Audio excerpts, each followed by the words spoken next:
We are out in the country, but yet we're close to the city. We're about 8 or 9 miles out of Oxford, close to all the medical, professional help. But here on Rainbow Omega, we plan to offer really all the services that you would find in the city. In 1990, I started calling and meeting people that I thought could be helpful in getting Rainbow Omega started. Stinson and several of us got together and talked about his dream of Rainbow Omega, what would become Rainbow Omega. Meetings were held, and of course we spent the first 5 years just trying to raise some money. Our first dream was to get the road developed and the respite care cottage up, and this has been done. Our next dream is to get 2 large group homes, which will be built right over here. In the beginning, we sort of took it in phases. We built 2 homes, and they opened in January of 1995. So it's 20 years this year in January. We filled those 2, then the waiting list began, and then we decided let's build 2 more. This past year has been a busy year for us. The USDA people have graciously loaned us some more money at a really low interest so that we might build 2 more homes. That was an exciting time because, you know, you saw growth and you knew that, okay, we're moving forward and things are starting to build here. We opened up well, I guess a good word for it is a fruit stand, fruit market. Some of our residents started to work in there, and they learned how to meet the public and take out groceries to their car. I've always known from the very start that they could not just move into a house and that's where they were all day. They would have never grown socially, been happy. And so this served as an outlet for them to go out, and they love it. Who's the best person to put ice in the drinks over there? I do. You do that every day. I do it every day. Yeah. The Hendrickson building out here for the new work center, that was an exciting time to move out of the back of the administration building to their own work center. When I started, we were just in front. We had a small break room for the residents, and we had a cafeteria. Then after about a year, we expanded and built an addition off the back that held a new break room, and then also where we did contract work and what became the Honda line. Every Honda Odyssey and every Honda Pilot SUV contains one of these owner's manual kits provided by Rainbow Omega. They've been a great supplier, excellent quality and delivery performance for us, and we look forward to a long relationship with Rainbow Omega. I think there's plans to try to facilitate some other vendors later. Right now, as you can see, we're rather squeezed on our space, which we're about to hopefully get a new building. Oh, they love working. They work on different support jobs for the contract with Honda. We do different jobs for printers out of Birmingham. We do work with a company out of Tallahassee, and yes, they most definitely like to stay busy. I had a girl yesterday who was jumping up and down and squealing because she did 570 pieces of work yesterday. They're very satisfied when they work. The residents' needs get more complex sometimes the older they get. The physical needs change, and that has led us to the creation of the ICF, Intermediate Care Facility. That has been a big transformation, going from a regular home to an intermediate care facility where you have nursing care rather than house parent care. We've moved a lot of the people that live in the regular homes down to the ICF home. That called for a new, totally different kind of staff people. With the background with special needs people, you know, I felt pretty comfortable right off the bat, and of course the residents are great.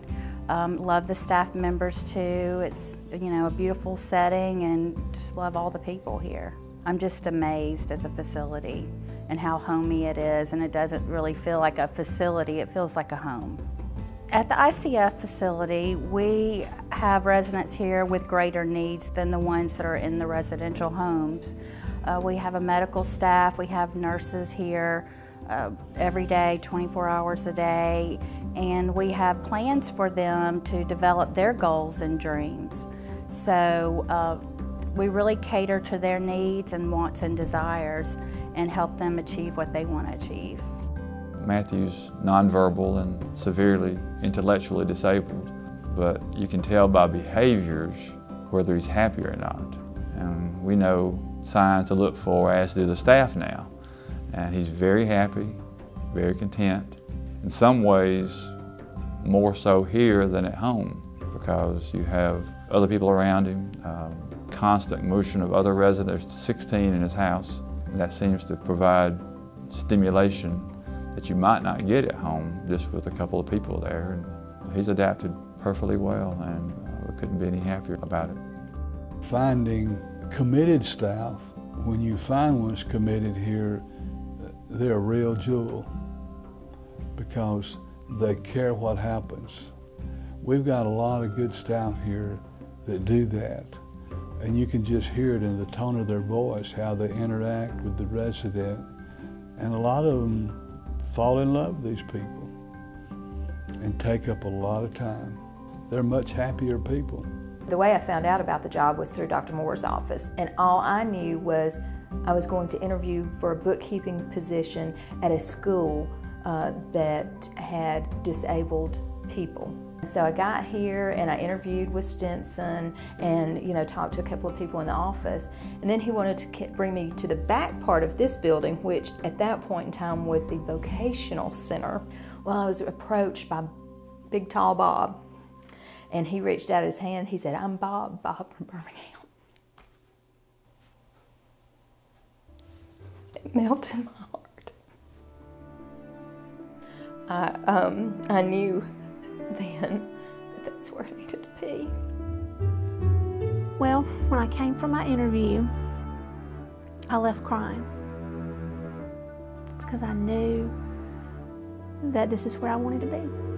It's just a blessing to see them to overcome their disabilities, their obstacles, because they all have obstacles that they have to overcome every day. God gives you blessings every day, and we have 82 plus. Well, the thing that we have enjoyed the most about it, or that has impressed us the most, is the loving attitude that we find in the residents, in the hired staff, the volunteers, everyone who's been here. When you walk in the place, you're just impressed by the love.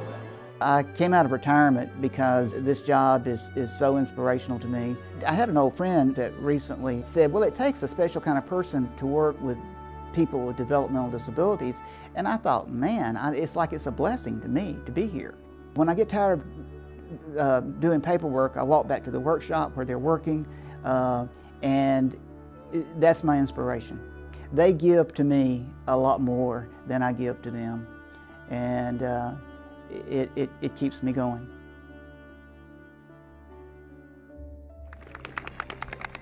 It was a big deal. It took about 3 years to put all this together, and with a lot of work. And one of the things you got to learn to have here at Rainbow Omega is to have patience and get your goals set and how you're going to do it and keep working at it till it happens. It's a huge jump. It's a huge jump in size. If I'm not mistaken, I think this is about the size of a football field under roof. It also incorporated all aspects of the residential care. Medical is in the same building, residential is in the same building, and then we just have a lot more room, so it's been really nice. This is really a nice place for our people to come during the day, not just to do tasks of working, but it's a gathering place for them to socialize and to be able to laugh and talk, and you name it, they're very, very happy. One of the things that I've enjoyed seeing us grow in our scope and our knowledge of how to meet the individual needs of our residents. The longer you're here, the more you're capable of being able to identify the needs and to be able to address those needs. The longer a staff person has been here and the longer a resident has had interaction with that staff person, the more growth you really see in the individual, both on the staff side and on the people that we serve side.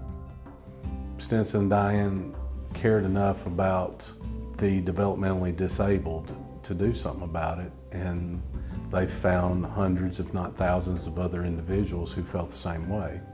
I would say thank you to a lot of businesses, a lot of churches, a lot of civic organizations, a lot of individuals that have donated countless hours of time and money to the vision and the belief that a community like Rainbow Omega should exist and should be providing the type of service that they do.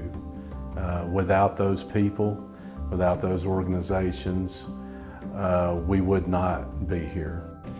In closing, it's sort of like the poem about the fisherman that loved to fish. He said, I pray that I can live to fish until my dying day.